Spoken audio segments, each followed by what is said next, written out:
이것이 복음이다. 보라 교만이다. 누가복음 8장 13절 말씀입니다. 바위 위에 있다는 것은 말씀을 들을 때에 기쁨으로 받으나 뿌리가 없어 잠깐 믿다가 시련을 당할 때에 배반하는 자요 있습니다. 복음을 설명하겠습니다. 이사야 53장 5절 말씀입니다. 그가 찔림은 우리의 허물 때문이요 주님의 상하심은 우리의 죄악 때문이라. 주님이 징계를 받음으로 우리가 평화를 누리게 되었고 주님이 채찍에 맞음으로 우리가 나음을 얻게 되었습니다. 고린도후서 6장 2절 말씀 보라 지금이라. 보라 지금 은혜 받는 것도 구원받는 것도 지금입니다. 예수님은 성령으로 잉태하였습니다. 6월절 어린 양 예수님이 이 땅에 오셔서 우리를 구원하시기 위해서 오셨는데 침례받으실 때에 우리의 모든 죄가 예수님에게 넘어가고 그리고 광야에서 세 가지 시험을 받으실 때에 주님은 승리하셨습니다. 3년 반 동안 아버지를 충실히 하시다가 십자가 못 박혀 돌아가시면서 우리의 모든 죽음까지도 다 끝내셨습니다.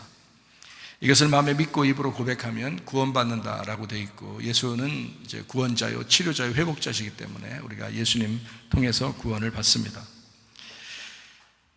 거듭나야 된다 그렇게 말했습니다. 거듭난다는 말은 다시 태어나야 된다는 말입니다. 여러분이 교회 나왔다면 적어도 다시 태어나셔야 합니다. 그걸 거듭남이라고 그러죠. 그래서 거듭나라 하나님 나라 거듭나라. 사도행전 4장 12절 말씀 예수 이름 외에는 우리에게 구원자 이름이 없다라고 되어 있습니다. 갈라디아서 2장 20절 말씀이요 내 믿음 말고 예수의 믿음으로 너희가 살아야 된다라는 것입니다. 그래야 변치 않다. 베드로전서 1장 9절 말씀 믿음의 결론은 영혼의 구원을 받음이라. 누가복음 12장 20절 말씀에도요 어리석은 자가 있다. 오늘 밤에 네 영혼이 주님 만나게 되면 너 어떻게 할 거냐? 이렇게 주님은 물어봅니다. 마태복음 6장 21절 말씀 네 보물 있는 곳에 마음도 있다 이렇게 되어 있습니다. 여러분이 믿음대로 하나님 앞에 하면 됩니다. 믿음대로. 마태복음 6장 24절 말씀 하나님과 재물을 겸하여 섬길 수 없다 되어 있습니다. 고린도후서 9장 7절 말씀입니다. 각각 마음에 정한 대로 하는데 인색함으로는 억지로 하지 마라. 하나님은 즐겨내는 자를 사랑하시느니라. 마음대로 해라. 하나님 사랑하면 해라. 이런 얘기죠. 출애기 3장 14절 말씀이요. 여호와는 스스로 존재이신 주님이시다. 이렇게 되죠. 히브리 13장 8절 말씀입니다. 예수 그리스도는 어제나 오늘 영원토록 예수 그리스도가 되신다라고 되어 있습니다. 요한계시록 22장 13절 말씀이요. 주님은 알파 오메가요. 시작과 끝이고 처음과 마지막이 되신다. 요한계시록 22장 14절 말씀 계명들을 지키는 자 생명나무의 권리를 갖고 성 안으로 들어가게 된다라고 되어 있습니다. 요한계시록 22장 15절 말씀 개, 마술사, 음행자, 살인자, 우상 숭배자, 거짓말하는 자들 모두 성 밖에 있게 될 것이다. 이렇게 했습니다. 야고보서 4장 7절 말씀입니다. 그런즉 너희는 하나님께 복종할지어다 마귀를 대적하라 그리하면 너희를 피하게 될 것이다 라고 되어 있습니다.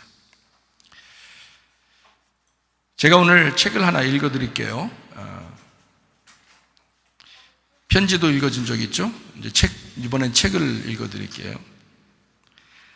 누가복음 8장 13절 말씀입니다. 바위 위에 있다. 씨가 떨어졌는데 돌 위에 있다는 겁니다. 그런데 이게 처음에는 이제 기쁨으로 받아요. 말씀을. 그런데 조금 지나면 시련을 당할 때 그때 넘어진다. 배반하는 자다. 이렇게 되어 있습니다. 그래서 교만하게 서 있는 자,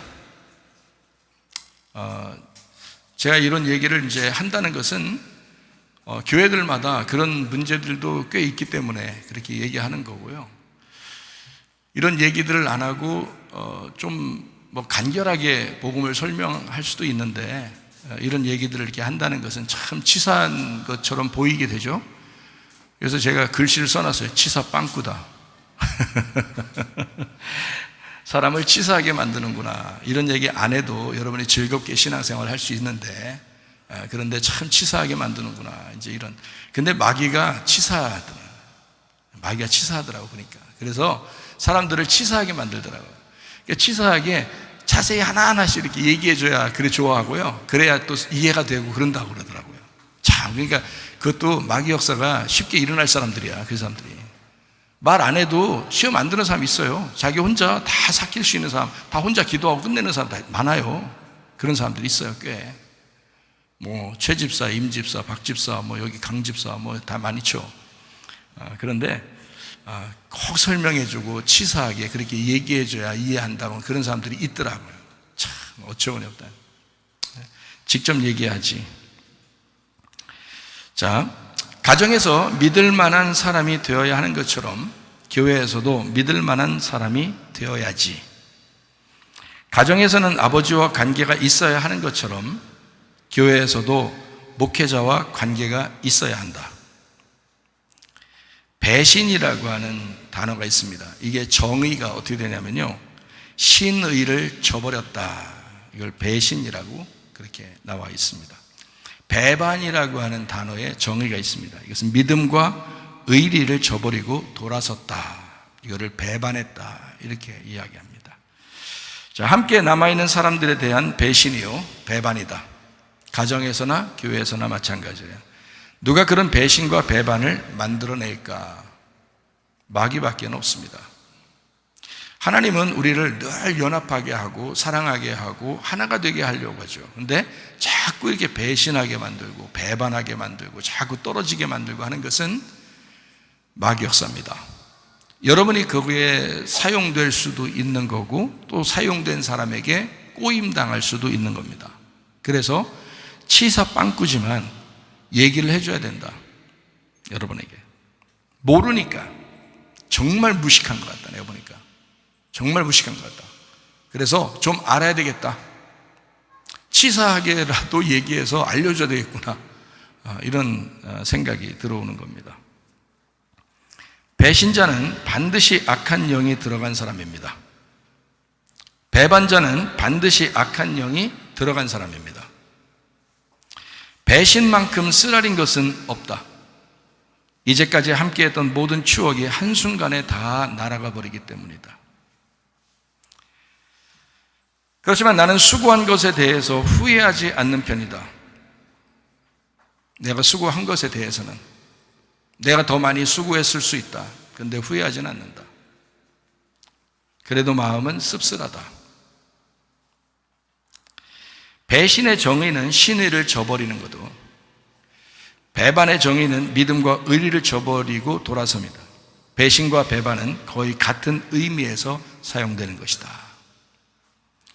나라를 배신하는 사람이 드물게 있기는 하지만 교회를 배반하는 사람은 많습니다.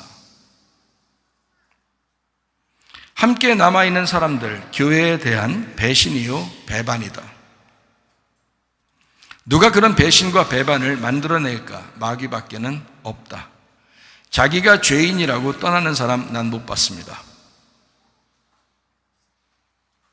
누구라도 떠날 때는 자기가 세상 최고로 의로워서 억울한 일을 겪고 섭섭해서 떠난다고 합니다. 그러면 나머지 여기 있는 사람들은 뭐가 됩니까? 생각해봐요. 세상 미련하다고 비아냥거립니다. 빨리 나왔으면 하고 바라기도 한답니다. 참으로 희한하다. 결국 자기도 속았다고 한다. 미련 떨지 말고 나오라고 손짓한다. 무슨 사명 가진 것처럼 열심을 낸다. 이단이 아닌 이상 교회를 떠난 사람은 여러 핑계를 다 갖다 붙여놔도 넌 배신자야. 동역자라고 하는 것은 끝까지 함께하는 사람을 의미합니다. 주님의 이름을 배반하지 않는 사람도 있습니다. 주님과 교회를 사랑하는 면에서 변함이 없는 그런 동역자가 필요합니다.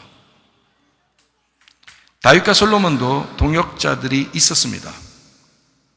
바울도 동역자가 있었죠. 로마서 16장에 바울도 자기 동역자들에 대한 이름을 다 써놨습니다. 그러니까 배신자 기질이 있더라는 거예요. 내가 보니까. 주님도 주님의 동역자들이 있었습니다. 목회자도 교회를 위한 동역자들이 있습니다. 변함없이 주님과 교회를 사랑하다가 주님 만나시기를 축원합니다. 스바냐 1장 6절 말씀입니다. 여호와를 배반하고 따르지 아니한 자들과 여호와를 찾지도 아니하며 구하지도 아니한 자들을 멸절하리라. 거기 배반하고라는 말이 수구라는 단어입니다. 수구. 이게 겁을 내고 퇴각하고 뒤로 자빠져 돌아서서 변절하는 걸 말합니다. 그러니까 끝까지 따르지 않는 거예요. 끝까지 가는 걸 못하는 사람. 그러니까 인내로 영혼을 얻는다고 그랬잖아요. 그러니까 그 끝까지거든요, 그게. 가정생활도 끝까지 가봐야 그게 진짜 사랑인 거지. 교회 생활도 끝까지 가봐야 그게 진짜 사랑인 거지. 수구라고 하는 것은 겁을 내고 퇴각하고 뒤로 자빠져서 돌아서서 변절해버렸단 말입니다. 이거를 수구, 배반했다. 누가복음 8장 13절 말씀이요. 돌 위에 떨어진 씨가 있는데 시련당할 때에 배반하는 자요라고 되어 있습니다. 배반이라는 말인데 아피스테미라는 단어입니다.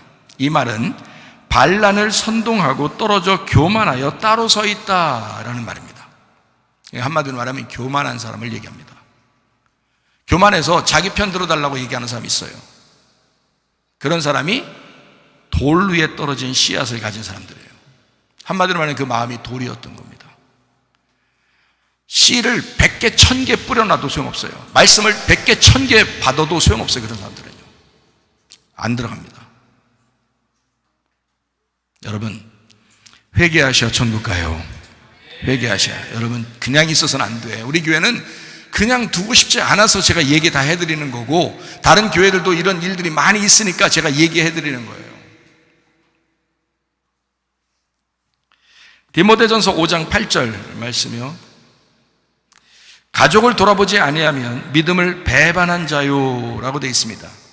여기에 배반한다는 말은 알레오마이라는 단어를 썼어요. 이거는 말씀을 부정하고 거부하고 부인한다라고 되어 있습니다. 그러니까 여러분은 양이잖아요.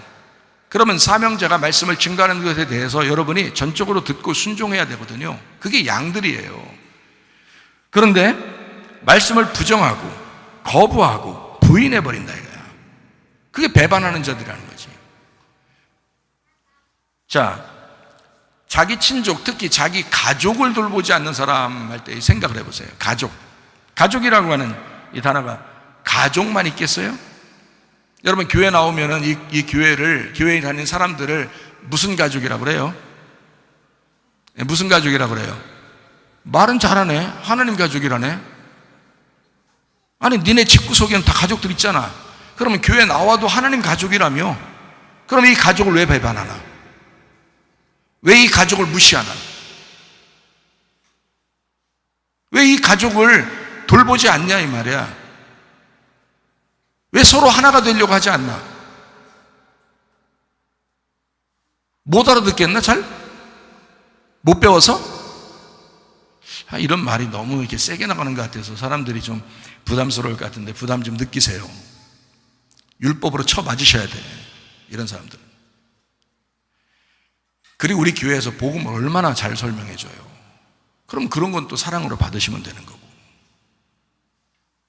땅을 갈아엎을 때 그 땅이 얼마나 아프겠냐고. 근데 갈아엎어줘야 된다고. 그래야 씨를 심는 거 아니에요. 생각을 해보시라. 그냥 아무데나 막 씨 뿌려? 야 100번 1000번 야 10년 100년을 교회 다녀봐라. 똑같이 네가 한때는 열심히 했었대. 그럼 지금 뭔데? 지금 뭔데? 똑같아야 되잖아요. 처음에 열심히 했었으면 끝까지 열심히 해야 되는 거 아니야.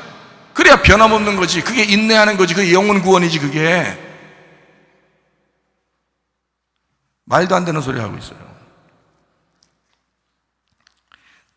디모데후서 3장 4절 말씀입니다. 배신하며 조급하며 자만하며 쾌락을 사랑하기를 하나님 사랑하는 것보다 더하며, 거기에 배신하며 라고 되어 있습니다. 이게 프로도테스라는 단어입니다. 적의 손에 넘겨주고 항복하여 배신한다 라고 되어 있습니다. 이게요, 자기가 알아서 넘어가서 넘겨주는 걸 얘기하는 겁니다. 마귀에게 영혼을 넘겨주면서 교회 떠나도록 만들어주는 거예요. 마귀에게 이 영혼을 갖다 잡아다가 집어 넣어줘. 가져가라고. 교회 떠나라고. 이런 사람들이 있단 말이에요. 그게 배신이라고. 이게 그 배신에 기질 있는 사람이 있더라고요. 여러분, 그게 여기 말하는 배신이라고. 마지막 때가 되면 말세에는 이런 배신하는 자들이 나온다는 거예요. 여러분 영혼을 잡아다가 마귀에게 던져주는 사람이 있다는 거예요. 교회 떠나라고. 그런 사람이 있다고. 자기 영혼을 마귀에게 넘겨주는 거예요. 아니 마귀가 달라고 하지도 않았는데 알아서 넘겨주는 걸 얘기하는 거예요. 이게 프로도테스란 말입니다. 알아서 넘겨주는 거예요. 알아서 가고.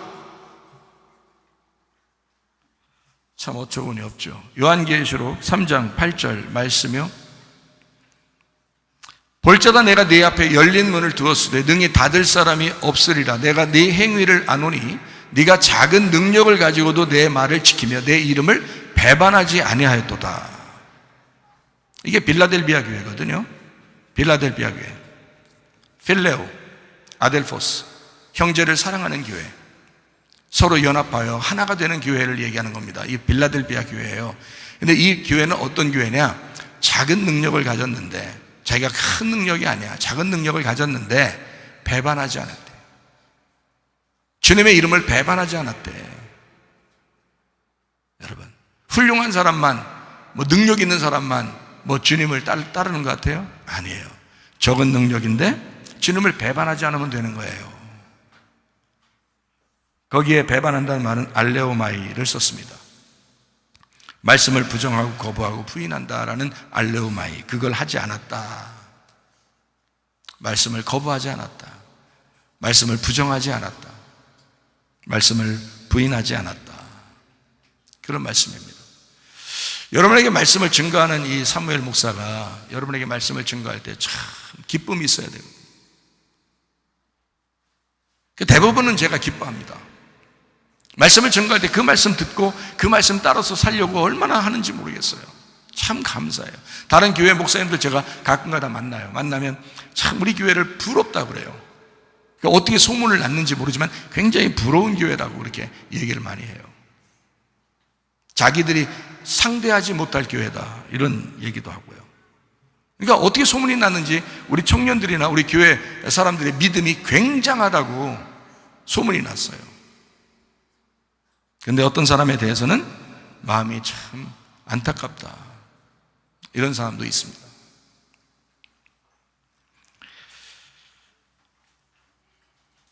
자, 오늘 책을 하나 읽어드린다고 했잖아요. 이름이 여기 써 있는데 제가 야야야로 하겠습니다. 야야야 이렇게. 야야야, 너 내 욕하고 돌아다닌다며 소문 다 났다. 입 조심해라. 누구하고 또 여럿 있다. 너 찾아간다더라. 난 너를 개인적으로 미워하진 않는다. 그리고 난 너 욕하진 않았잖냐. 조심해 살아라.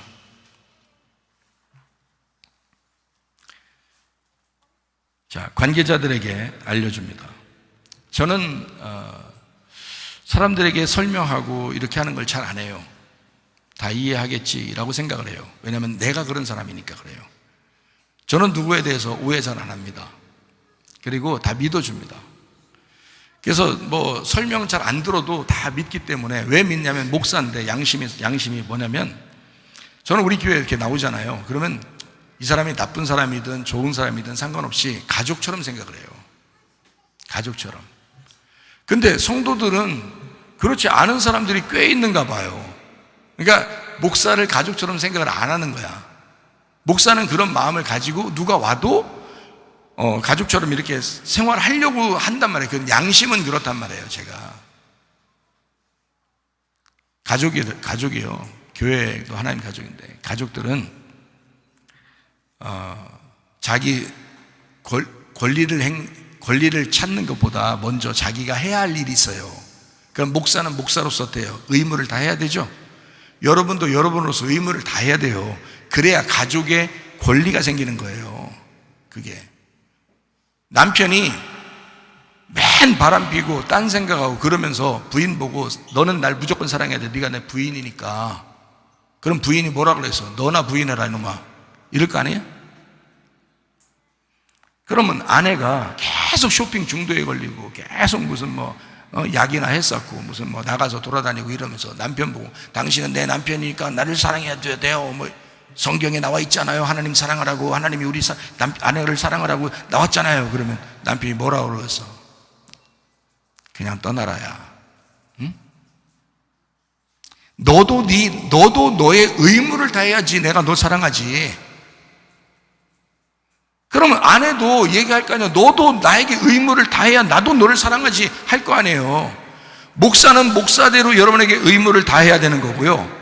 여러분은 여러분대로 의무를 다 하셔야 된다고요. 그래야 가족 관계가 된다고. 이게 그냥 나는 가족 관계를 계속 가족이라고, 성경은 그렇게 하나님의 가족이라고 그러니까 저는 늘 그렇게 생각을 하고 교회 오면 무조건 이렇게 막 감싸요. 이 교회에서 아무리 잘못한 사람이 있더라도 교회에 다니는 한 나는 그 사람을 감쌉니다. 목사여서도 그렇고 제 마음이 그렇고 성경이 그렇기 때문에 그런 거예요. 그런데 참 몇 차례 내가 씁쓸한 관계를 내가 가지면서 무슨 생각이 드냐면, 참 나는 그렇게 생각했는데 여기 진짜 교회를 가족처럼 생각하는 사람이 거의 없구나, 이런 걸 깨달아요.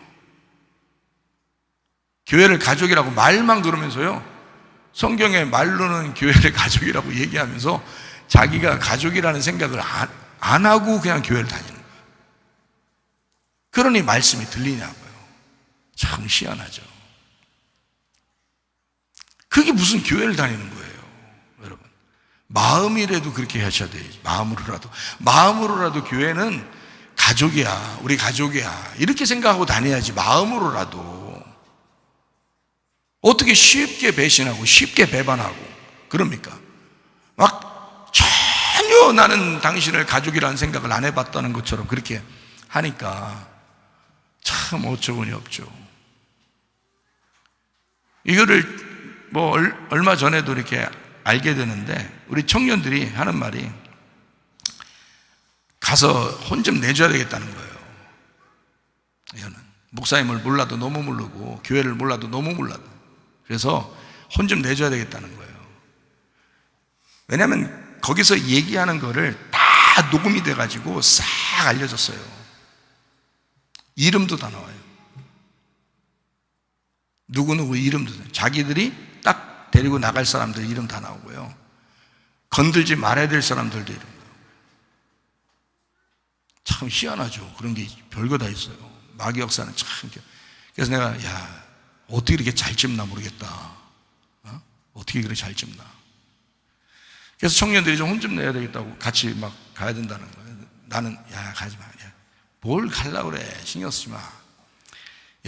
나는 있잖아, 내가 철마야, 철마. 개가 짖어도 철마는 달리는 거야. 개 짖는 걸 뭐 그렇게 무서워하냐. 그리고 뭐가 그렇게 더럽냐, 그게. 그냥 내비둬. 개는 짖으라고 그래요. 철마는 달릴 거니까. 아무렇지도 않아. 그래서 그냥 넘어가려고 그렇게 했는데 아니라는 거예요. 목사님 이번에 잘못 판단하셨다는 거예요. 그래서 목사님은 가만히 계세요. 뭐 자기들이 가서 해결하고 온다고 막 이러더라고요. 그래서 얼마 전에 해결하러 갔다 온다고 갔다가 해결했다고 그러면서 그러더라고요. 다시는 뭐 욕 안 하기로 했다는 거예요. 근데 참 이상하죠, 그죠? 사람들을 보면 참, 이 마귀는 그러니까 치사하게 만들어, 이렇게 치사하게 사람들을 치사하게 마음을 갖다가 그렇게 하는 것 같아 보니까. 자, 문제 있는 사람과 문제를 걸고 넘어지는 사람끼리 직접 얘기하라고 가르쳐 왔지 않는가? 제가 늘 주장하는 겁니다. 문제가 생기잖아요? 직접 얘기하십니다. 본인하고 가서 얘기해 봤나? 라고 말했어야 된다는 거죠. 자, 베드로전서 5장 8절 말씀입니다. 근신하라 깨어라, 너희 대적 마귀가 우는 사자같이 두루다니며 삼킬 자를 찾나니 라고 되어 있습니다. 우는 사자 마귀는 삼킬 자를 찾는 거예요. 자, 어떤 사람이 삼킬 자일까요? 어떤 사람이 삼킬 자일까요? 잘 모르겠어요? 아직도? 여러 번 말씀을 들으면 알 텐데 누가 마귀가 딱 잡을 만한 삼킬자일까요? 지금 금방 얘기했는데 금방 얘기했는데 이해가 잘 안 돼요? 자, 설명해 드릴게요. 뒤에서 얘기하는 사람입니다. 그리고 그 말을 듣고 앉아있는 사람입니다. 그 사람이 삼킬자예요. 직접 대놓고 얘기하면 못 삼킵니다. 마귀가. 제가 직접 얘기하잖아요. 이렇게 직접 얘기.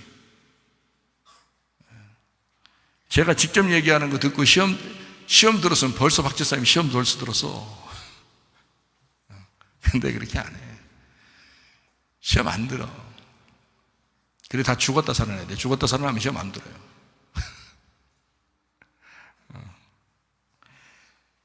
그러니까 직접 얘기하는 게 좋아요. 근데 뒤에서 얘기해. 그리고 뒤에서 얘기하는 걸 또 들어, 또 가서. 그럼 들으면 얼른 그걸 해결하려고 딱 했어야지. 목사님한테 얘기하든지 아니면 목사님하고 같이 가까운 사람한테 얘기해가지고 빨리 이걸 해결해야 되는데요. 얘기 안 하고 가만히 있어. 거기서 가만히 있으니까 가만히 있는겨. 거기서 얘기하지 말고 가만히 있으니까 가만히 있는겨. 이런 멍청이가 어딨어. 머리가 나빠도 이렇게 나빠? 교회가 지금 와야 되게 생겼는데 어떤 교회도 그래서 와야 된 교회가 한두 교회가 아니에요. 지금 마귀는 다 똑같은 패턴으로 역사합니다. 이단들이요, 교회 들어가서 패턴을 일으키는 게 똑같아요. 그래서 많은 교회들이 와야 됐는데요, 근데 똑같은 방법으로 어떤 교회든지 쑤시는데 그 쑤심 당한 그 삼킬자들이 있기 때문에 그 사람들을 이용하는 거예요. 근데 거기에 딱 걸렸다, 삼킬자가 됐다, 이용당했다, 그러면 너도 참 문제다. 여기서 들을 게 있는 자는 성령의 교회들에게 하시는 말씀을 들을지어다. 그리고 회개하라. 철저하게 회개하셔요. 그거 회개 안 하면요, 제 마음속에도 지금 다 알고 있는데 만약에 회개하지 않으면 여러분 하나님이 관계하실 겁니다. 이건 교회 문제잖아요. 교회라고 하는 하나님의 피로 사신 교회를 함부로 대했다. 그리고 마귀한테 쓰임당했다. 이건 참 우리 청년들 제가 참 칭찬할 만합니다. 목사님 신경 쓰지 않기 위해서 자기들이 가서 해결한다고, 목사님 가만히 계시라고, 목사님 귀에 들어가지 말게 하자고, 거기에 뭐 녹음되어 있는 게 엄청나게 이렇게 막 1시간도 넘게 녹음되어 있는데 그거를 목사님 듣지 마세요. 들으면 귀 더러워집니다. 목사님은 듣지 마세요. 우리가 듣고 우리가 해결하겠습니다. 이렇게 하는 사람들이 우리 교회 청년들이에요. 대단하죠. 그러니까 다른 교회 사람들이, 목사님들도 부러워하는 교회예요. 그러니까 목사님 귀에 못 들어가게 하려고 삼킬자들을 얼마나 뒤에서 세심하게 골랐겠습니까? 그게 왜 당신이냐 이 말이에요. 뒤에서 얘기하는 사람, 그 말을 듣고 앉아있는 사람, 그 사람이 마귀가 찾는 삼킬자입니다. 들으면 들을수록 교회 중심의 말이었다면 뒤에서 얘기해도 됩니다. 그러나 교회 중심에서 갈등을 느낄 것 같았으면 곧바로 돌이켜서야 합니다. 이건 언제나 변함없었던 가르침이었습니다. 제가 늘 얘기했던 그런 말씀이었죠. 이 사회에서도 마찬가지입니다. 학교나 직장이나 다른 데서도 마찬가지예요. 뒤에서 수군거리고 뒤에서 얘기하는 건 나쁜 짓입니다. 어떤 사람하고 문제가 딱 생기면 바로 얘기해야 돼. 그 사람하고 다이렉트로. 그래야 오해가 안 생겨요. 그렇잖아요? 다이렉트로 얘기하지 않는 사람이 있다면 옆에서 얘기해 줘야 돼요. 왜 다이렉트로 직접 얘기하지 왜 나한테 얘기하냐고 그렇게 했어야 됩니다. 그게 지혜로운 사람이에요. 무식하면 어떻게 되냐?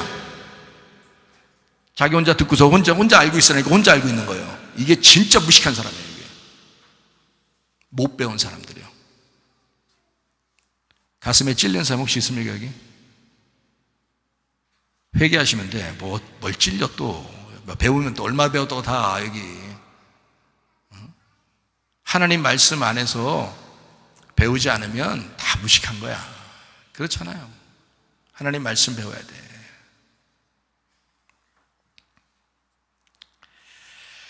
그래서 나는 치사하게 누구 얘기 잘 하지 않는 편인데 사람들은 치사하게 얘기하는 걸 좋아하는가 보다.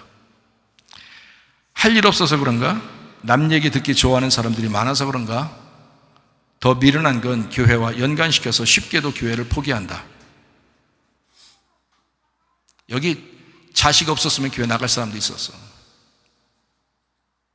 자식 없었으면. 자식이 우리 교회 청년이니까 못 나간 사람도 있어.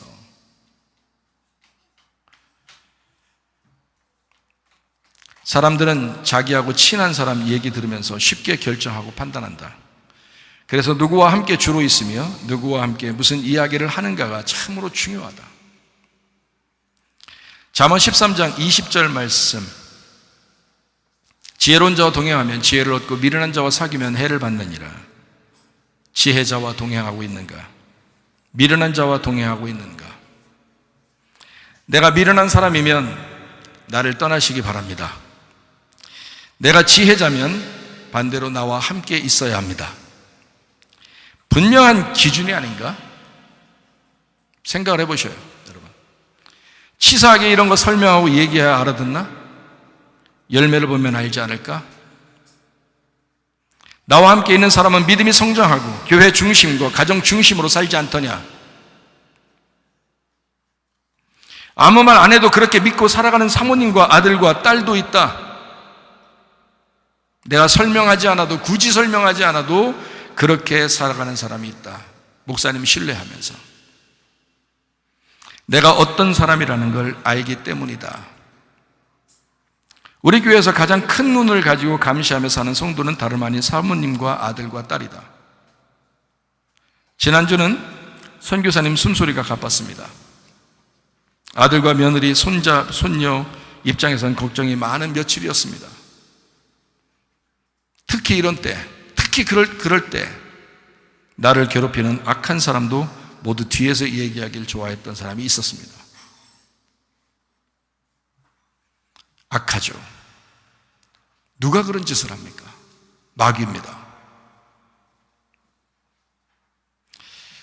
우리 교회 청년들은 내가 신경 쓰지 않게 일 처리해 준다고 나 대신 교회 욕하고 돌아다니는 사람을 직접 만나러 간 사람도 있었고 뒤에서 응원해 준 사람들도 있었다. 모두 고마운 일입니다. 어쨌든 목사를 인정하고 따라주고 있으니 말입니다. 내가 너무 순진한 건지 한심한 건지 목사니까 모두를 믿어준다. 교회에 남아있으면 또 믿어주겠지. 뭔 얘기를 들으면 귀가 모두 솔깃한가 보다. 구분을 못한다. 내가 세상 정치하는 사람들 보니까 이제 알 것 같다. 순진한 사람들이 당하는 시스템이 이 땅, 음녀의 소굴인 세상에 이치였다. 요한계시록 18장 4절 말씀. 또 내가 들으니 하늘로부터 다른 음성이 나서 이르되 내 백성아 거기서 나와 그의 죄에 참여하지 말고 그가 받을 재앙들을 받지 마라. 빠져나오는 게 그렇게 어려운가? 자, 넘어뜨리려고 작정하고 덤비는 사람을 누가 이길 수 있을까? 뒤에서 얘기하고 그걸 감추어주면 누가 이기는가? 치사하게 말하는 사람을 누가 이길 수 있을까? 알면 안 넘어지겠지만 모르니까 넘어지지. 무식하면 용감하다고 했던가? 마귀가 살아있다면 누구를 넘어뜨릴까? 교회에 불만이 많은 사람, 목사님에게 불만이 많은 사람, 불만, 원망, 짜증, 투덜이 조심하자. 언제라도 배신각. 이거 젊은 애들이 하는 말이에요. 언제라도 배신각이다 저 사람.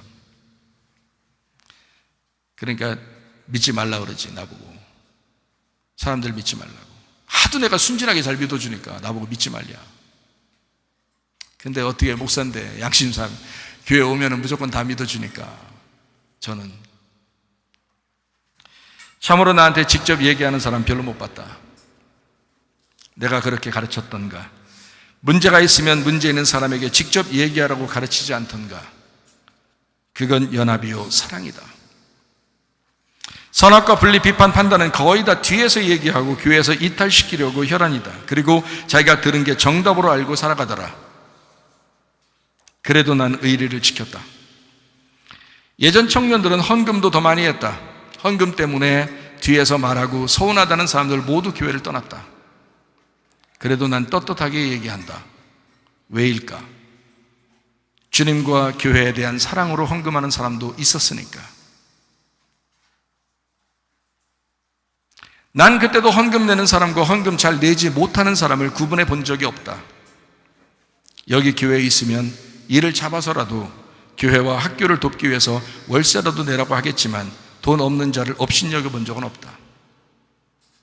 지금도 그렇게 못 내고 살아가고 있는 사람도 있지 않은가? 내가 구분하던가? 오히려 그 사람을 더 불쌍히 여기고 더 사랑하고 더 같이 다니고, 저는 그런 사람이에요. 나도 외국에서 혼자 거지처럼 살아봤습니다. 공부한다고 유학 혼자 가서 거지처럼 살아갈 때도 있었습니다. 한국에서 싸준, 어머니가 싸준 그 미숫가루 그거 배고파가지고 그거 타서 이렇게 먹으려고 자동차 하고서 자동차 위에다 올려놨는데 자동차를 잘못 건드려서 그 자동차 이렇게 막 그 에어컨 구멍 이런 데 다 이렇게 들어가가지고 내가 그 미숫가루를 붙들고 얼마나 울었나 몰라요. 그거 닦으면서 혼자 있으니까.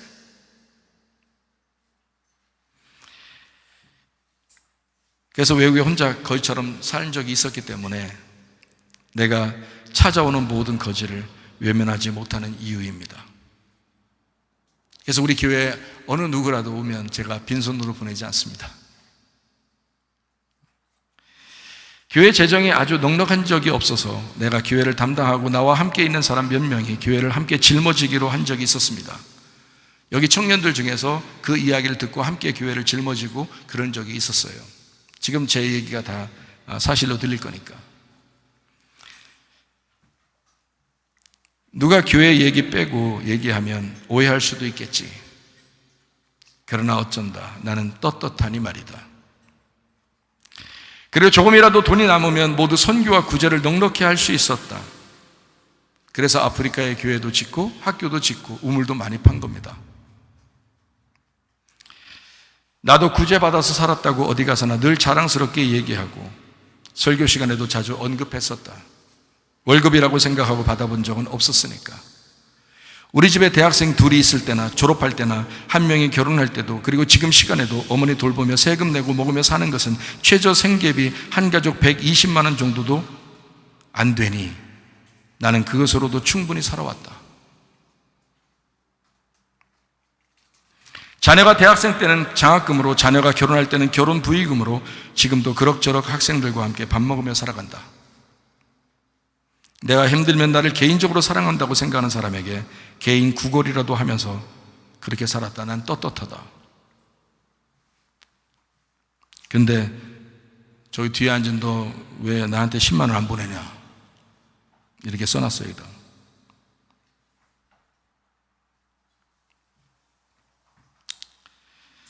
왜냐하면 제가 개인적으로 특별히 보내는 문자, 나 좀 구제하라, 나 좀 선교해라, 이렇게 얘기하는 사람이 있거든요.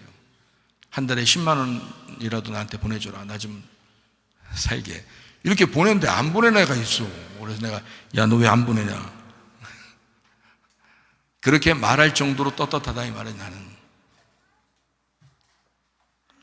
교회 운영에는 교회 헌금이 꼭 필요하지만 헌금 얘기하는 사람들에게 묻는다. 나와 교회로부터 도움받은 일이 하나도 없었나? 직접 도와줄 수 있으면 직접 도와주었고 적어도 목사로서 기도해 주기라도 하지 않았을까?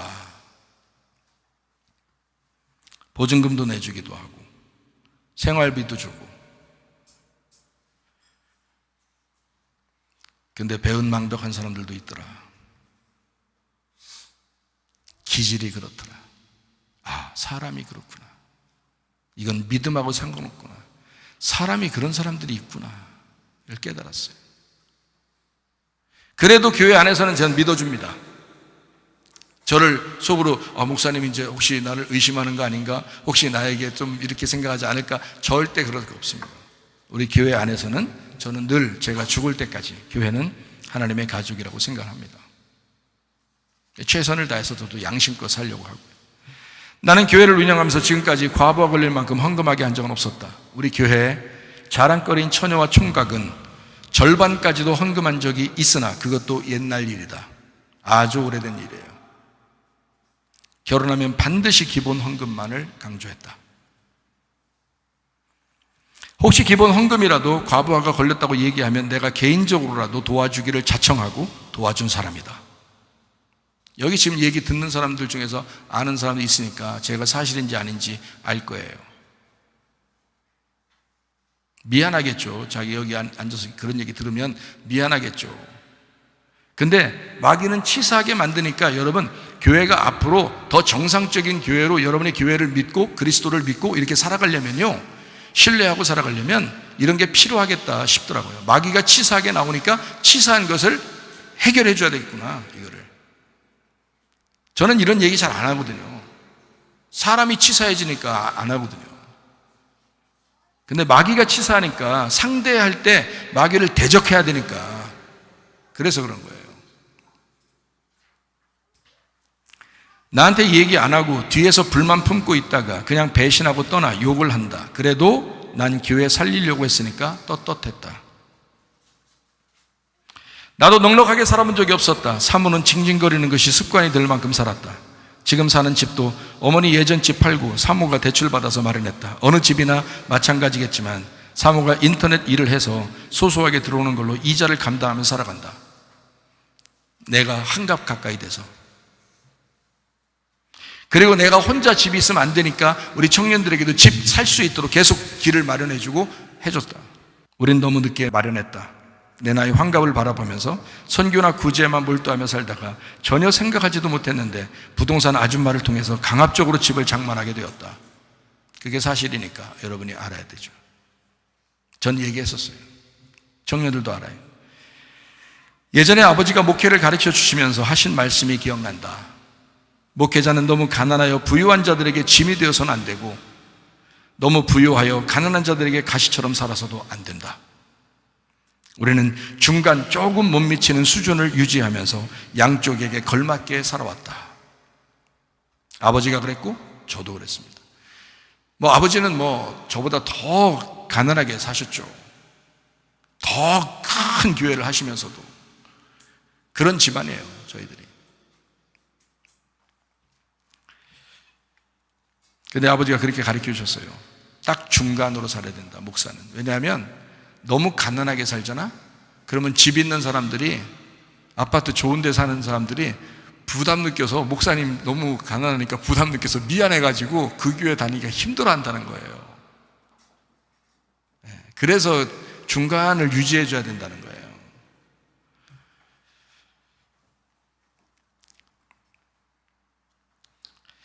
나는 목회자로서 늘 교회 이자 감당하느라고 신경 썼고 선교 구제하느라고 신경 썼고 교회와 학교 운영하느라고 신경 썼다. 내가 주님께 떳떳한 이유다.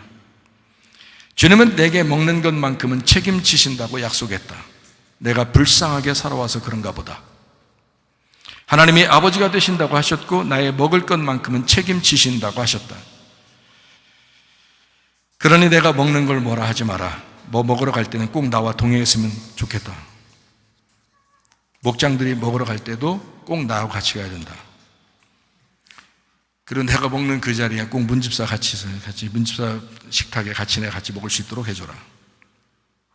나는 먹는 거에 있어서는 굉장히 신경 많이 쓰는 사람이에요. 그러니까 나 먹는 거에 대해서는 진짜 뭐라고 하지 마세요. 먹는 거 잘 먹게 해준다고 하나님 약속하셨으니까 진짜.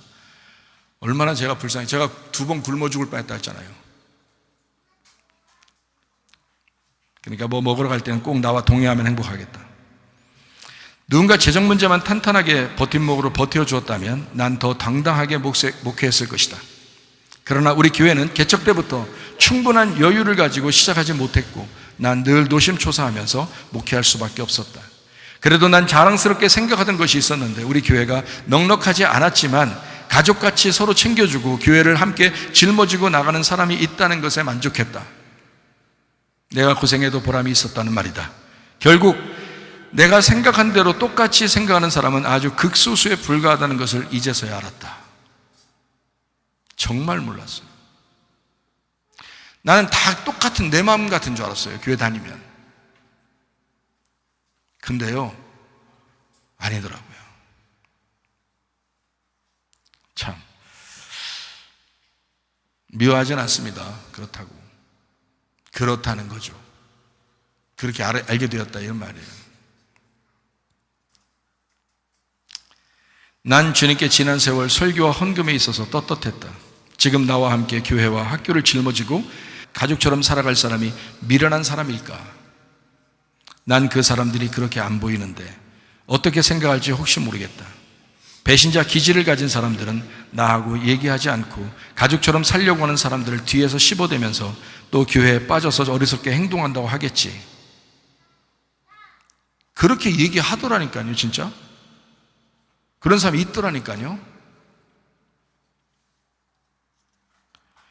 그러는 넌 누구하고 진실한 사랑에 빠져본 적이 있는가? 나는 주님과 교회와 사랑에 빠져 산다. 난 늘 학교와 교회 생각에 여념이 없다. 대출 이자 모두 갚고 교회 이전하면서 지금의 학교 건물 겸 교회 건물을 매입할 때도 하나님이 전적으로 도와주셨다. 이건 지금 바꿔치기 해도 1배 반은 이득을 본 것이었다. 장소와 협소하여 다른 장소를 한 군데 더 얻었을 뿐이다. 이렇게 사랑에 빠지면 거기에 집중하지 않나? 그래서 난 주님과 교회를 위해서 살아가고 있다. 내가 힘들거나 괴롭거나 슬픔이 있을 때도 후회해 본 적이 없다. 그냥 그렇게 살아가는 거니까. 그게 나에게 주님이 바라시는 사명이니까. 내가 혼낸 사람은 가족이거나 가족같이 생각한 사람 이외에는 없었다. 그 부분에서도 후회하지 않는다. 아니, 후회한다. 가족 같지도 않은 것을 굳이 가족이라고 끼워 맞춰놓고 혼냈으니까 그럴 만도 하지. 나는 자식처럼 생각하고 살았는데 나로서도 할 말은 있다. 앞뒤 다 내용 생략하고 딱 편집하여 다른 사람에게 보여주면 모두 오해할 수 있겠지. 지금 만약에 강집사나 최집사나 여기에 있는 임집사나 박집사나 만약에 앞뒤를 다 자르고 내 마음을 갖다 전달하지 않고 그대로 이 사람들이 교회가 이렇게 했대 저렇게 했대 목사님 이렇게 했대 저렇게 했대 라고 얘기하면 아마 엄청난 오해가 생길 수도 있을 겁니다. 그래도 내 마음은 떳떳한 거예요. 내 마음이 떳떳한 게 어떡해요? 내 양심이 떳떳한데요. 그럼 된 거 아닌가?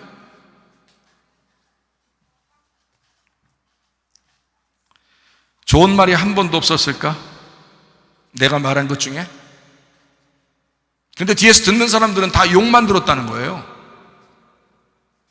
좋은 말이 한 번도 없었을까? 내가 설교하면서 또는 평상시에 사람들과 얘기하면서 좋은 말 한 번도 안 했었을까? 생각을 해보시면 마귀 역사가 참 놀랍죠. 악마의 편집이라고 해야 되나? 도대체 누가 시키는 걸까? 그걸 듣고 앉아있는 사람도 연락 받은 사람도 그 문제가 있는 사람이 있는 거예요. 그러니까 그렇게 된 거예요. 조심하셔. 또 나간 사람이 또 궁금해서 연락했다나 또 그런 사람도 있어. 참, 아유, 무식하면 용감하다고 진짜. 무슨 일이 있으면 교회에서는요, 목사님이 아버지예요. 아버지한테 먼저 얘기해 줘야 되는 거야. 그래야 문제가 없어지는 거야. 그걸 모르니까 마귀가 뒤에서 그 사람들을 이용하는 거야. 말 안 할 사람들. 참, 그걸 몰랐으니 말이에요, 사람들이. 불쌍하죠. 교회 설교에 대해서 목숨 걸고 살아가는 목사를 도와줄 사람이 자원하여 방송을 돕겠다는데 목사는 그 일에 대해서 예민하게 달달 볶는다. 그건 지금의 온라인 방송팀에 물어봐라. 내가 누구에게나 혼내기만 하고 그러던가? 아니다. 설교 부분에 대해서 내가 컴맹이다 보니까 의존할 수밖에 없고 답답함이 극에 달해서 잠 못 잘 때가 하루 이틀이 아니었다. 내 사명이니까. 나는 나를 돕는 자를 외면하지 않는다. 반드시 의리를 지키는 사람으로서 혼낸 것을 후회해 본 적이 없다. 강준이나 지은이가 진짜 아들, 딸이에요. 내가 혼냈다고 떠나는 거 봤어요? 난 진짜 떳떳하게 말할 수 있습니다. 교회 다니는 청년들, 강준이나 지은이보다 심하게 혼내본 적이 없습니다. 난 가족으로 생각한 사람들만 혼냈습니다. 주님께도 떳떳한 이유입니다. 담배 피지 말라고 주걱으로 손바닥 몇 대 때려도 안 된다는 사실을 심어줘서 고마운 사람도 있습니다. 난 정말 그럴 줄 몰랐습니다. 이젠 안 혼냅니다. 꽃으로도 안 혼냅니다. 그냥 술, 담배 인정하는 다른 교회 다니라고 권유할 것입니다. 이런 설교 듣고서도 마음에 괴로운 사람, 마음에 의심이 되거나 괴로운 사람이 있으면 다른 교회 다니는 게 좋습니다. 우리 교회는 진짜 나는 여기에 있으면요 가족처럼 생각하기 때문에 더 이상 상처받고 싶지도 않고, 제가 먼저 배신해 본 적은 이제까지 한 번도 없어요. 그러니까 여기에 있는 사람들은 그런 마음으로 교회를 다니시든지, 내 아들, 딸이면 나한테 그렇게 할 수 있었을까? 절대 아니다. 진짜 아들, 딸이 지금도 우리 교회에서 증명하고 살아가고 있지 않는가? 그러니까 어떠한 말도 다 핑계입니다. 다른 사람들이 얘기하는 것은 어떠한 말도 다 핑계예요. 그것만 딱 편집해서 앞뒤 다 자르고 딱 그것만 얘기하면 목사님이 혼냈대, 목사님이 이렇게 욕했대, 목사님이 이렇게 기분 나쁘게 얘기했대, 딱 그것만 딱 편집해 보세요. 엄청나게 그러겠죠. 혹시 그렇게만 산 거 아닌데도.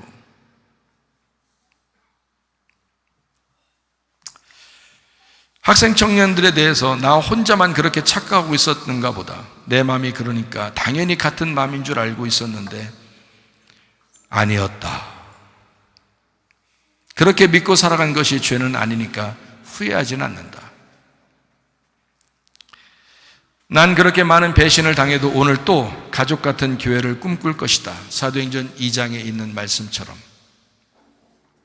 누군가는 그런 사람 없을 거라고 비아냥거릴 것이고, 또 누군가는 이런 말들이 미련하게 들리겠지만 그래도 나를 아는 한 사람 정도는 남아있겠지.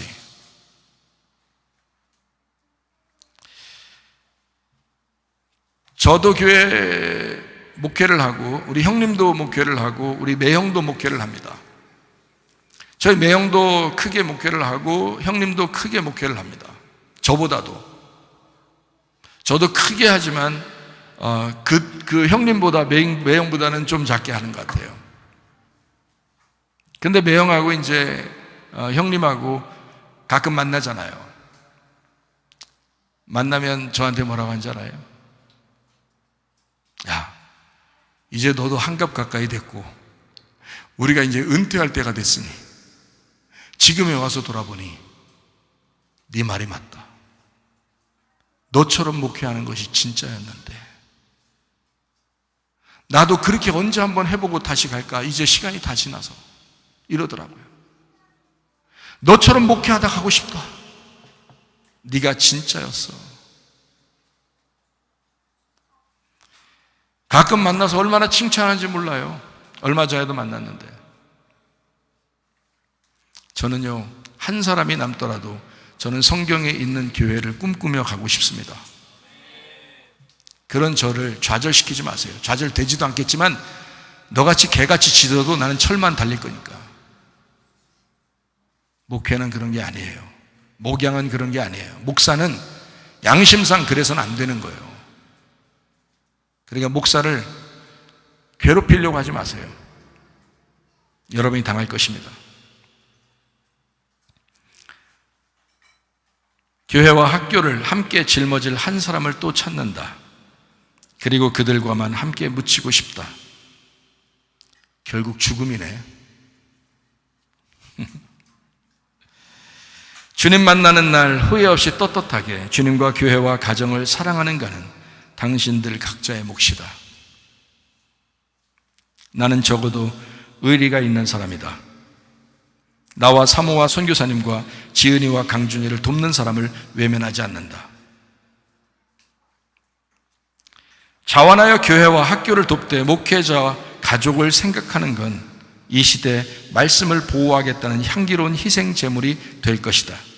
빌립보 4장 18절 말씀입니다. 내게는 모든 것이 있고 또 풍부한지라 에바브로디도 편에 너희가 준 것을 받음으로 내가 풍족하니 이는 받으실 만한 향기로운 제물이요 하나님을 기쁘시게 한 것이라. 바울도 이렇게 받았는데 이것을 향기로운 제물이라 해서, 왜? 바울은 말씀을 받았거든요. 말씀을 가지고 있는 사람이니까 그 말씀을 지키는 거거든요. 그 말씀을 보호해 주려고 그렇게 한 거거든요. 여러분, 저도 하나님에게 사명을 다시 부여받고 말씀을 받았습니다. 그 말씀을 내가 간직하고 있으니 하나님이 이 말씀이 얼마나 귀중한 것을 저로 깨닫게 해주셨어요. 그리고 저를 돕는 사람은 그 말씀을 보호하는 것입니다. 그래서 저는 여러분에게 떳떳하다는 겁니다. 내가 양심상 주의 말씀을 내가 받지 않았다면 나는 목회 안 했을 거예요. 나는 진짜 양심상 안 했을 겁니다. 내가 다시 주님 만날 때에는 진짜 말씀을 받았어요. 어떤 사람은 뭐 환상 봤다, 뭐 꿈을 꾸었다, 꿈 꿨더니 그냥 목사님 어떻게 빛난 옷을 입고 환상을 봤더니 그냥 앉아서 기도하는데 갑자기 그냥 앞에서 목사님 서 계신데 그 뒤에서 막 천사가 예수님이 흰 옷 입고 나타났다. 보였대, 그냥 그렇게. 그런 사람도 있고 그러더라고요. 어떤 사람은 우리 지금 있는 저 학교에 왔다가 그 앞에서 그 건물 자체가 그냥 교회 건물 자체 확 빛이 나고 주님께서 팔 벌리고 싹 들어오라고 그러더래. 환상을 보았대. 물론 그 사람이 개인적으로 경험한 거니까 그 사람 개인에겐 중요하겠죠. 그렇지만 저는 하나도 중요하게 생각하지 않습니다. 말씀입니다. 하나님의 말씀으로 인하여 여러분이 구원받는 것이고, 그 말씀이 여러분의 영혼을 구원하게 만드는 것이고, 여러분이 그 말씀으로 천국에 가는 것입니다. 그렇기 때문에 말씀이 중요한 거예요. 말씀이.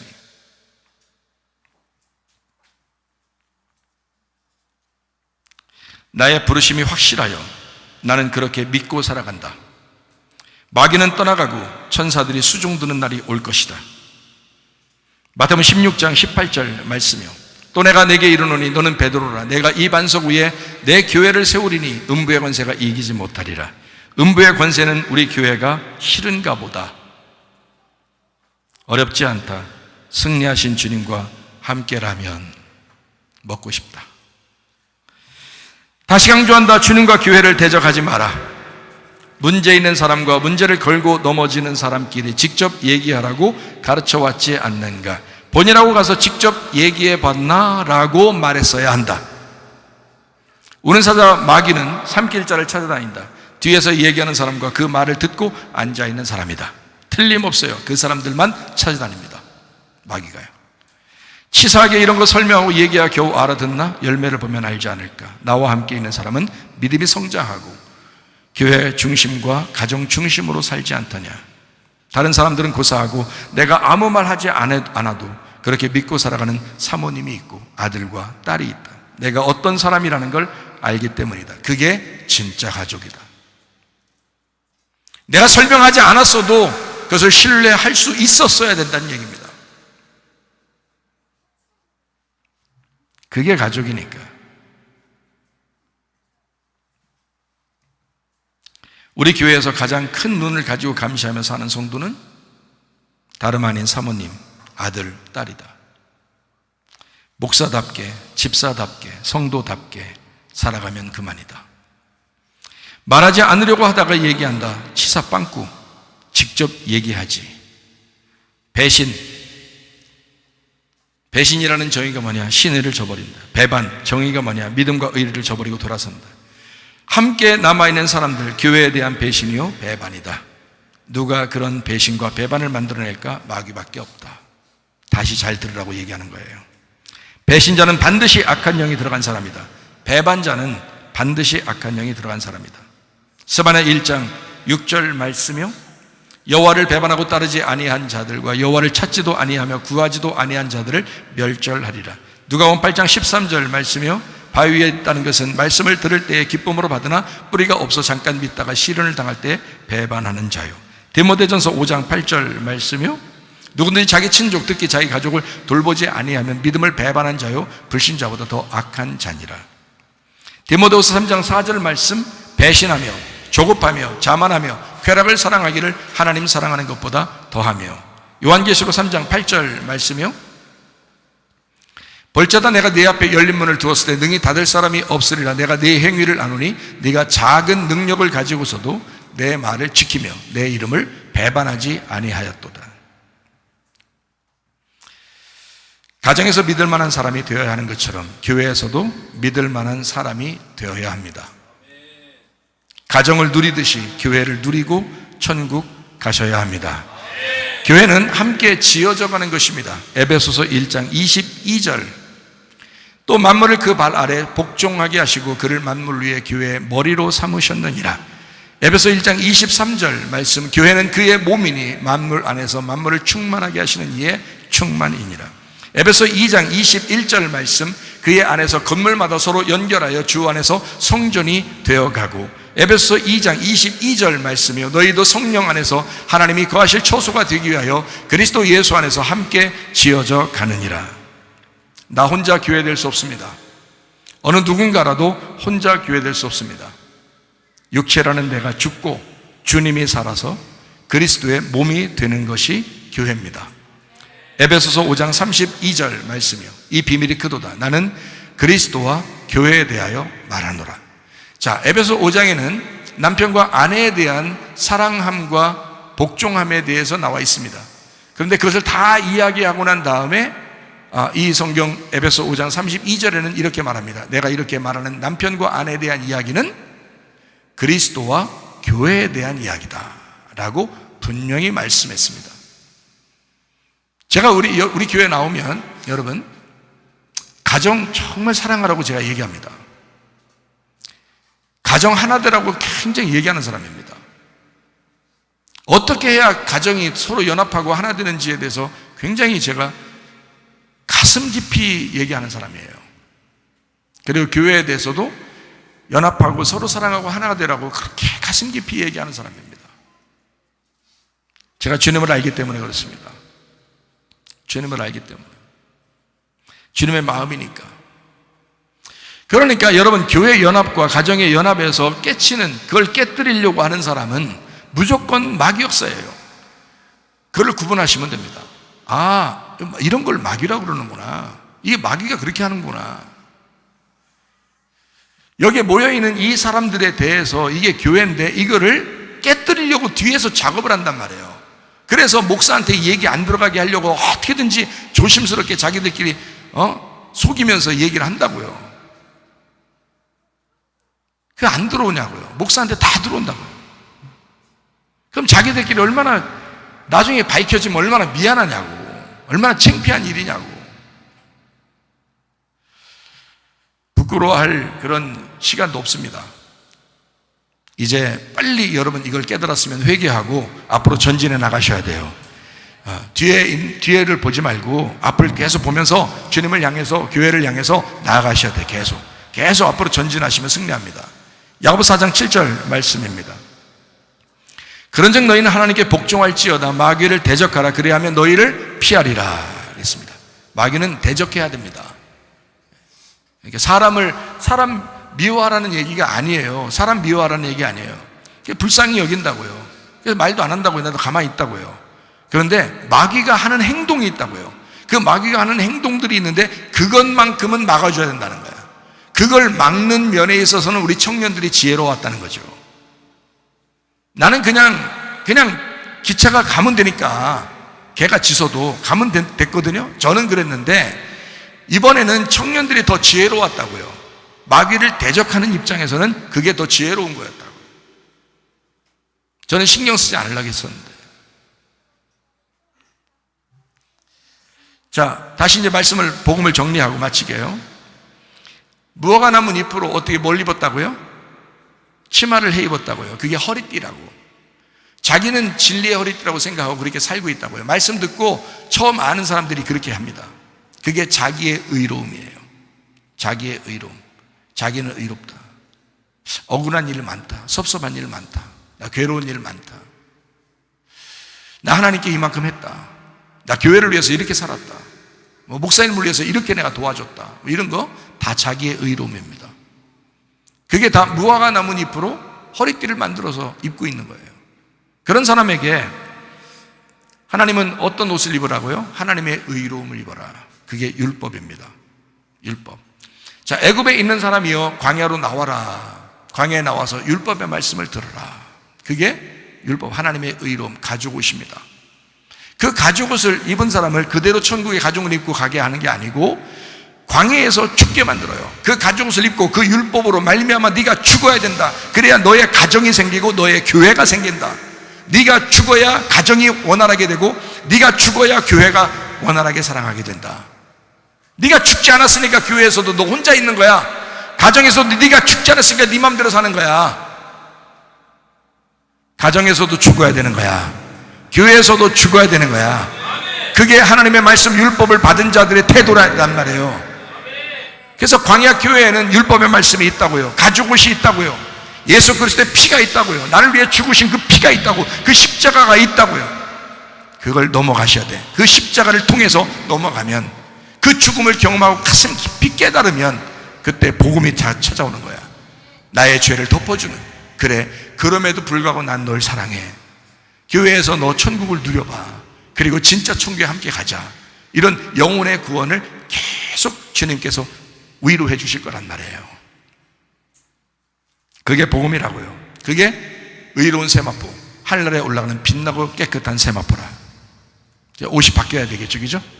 무화과 나무 잎으로 계속 입고 살 거예요? 자기의 의로움으로? 안 돼요. 가죽옷을 입으셔야 돼.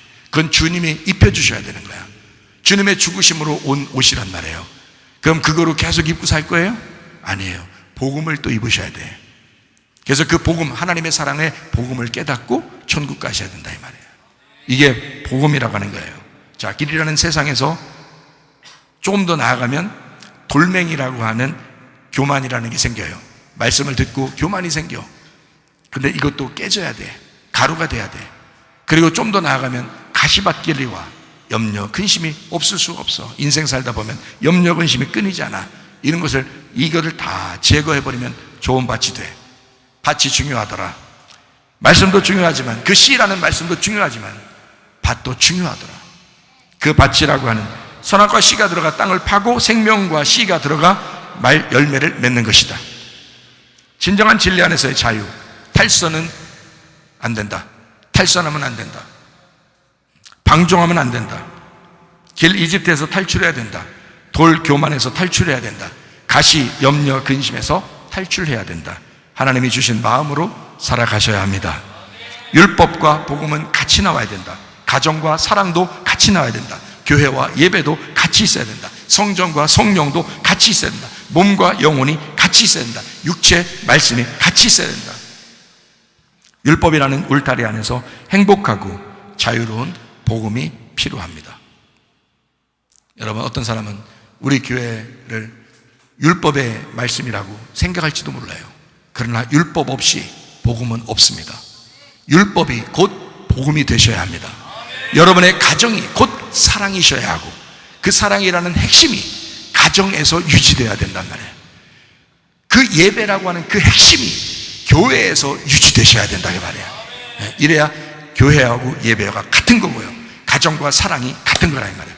율법과 복음이 같은 거라 이 말이에요. 이렇게 말씀이 나와야 된다는 거지. 여러분, 복음 안에서 승리하시기를 바랍니다. 교회와 가정에서 복음으로 행복하고 자유하시기를 바랍니다. 진정으로 거듭나시기를 바랍니다. 진정으로 하나님의 나라 안에서 살다가 주님 만나시기를 바랍니다. 우리 하나님 아버지 사랑과 은혜를 감사를 드립니다. 주의 뜻대로 살다가 주님 만나게 도와 주옵소서. 겸손하게 살다가 주님 만나게 하옵소서. 예수님 존귀하신 이름 받들어 기도 올리옵나이다. 아멘. 주님 감사합니다. 우리 하나님 아버지 함께 하시고 사랑하심을 감사합니다.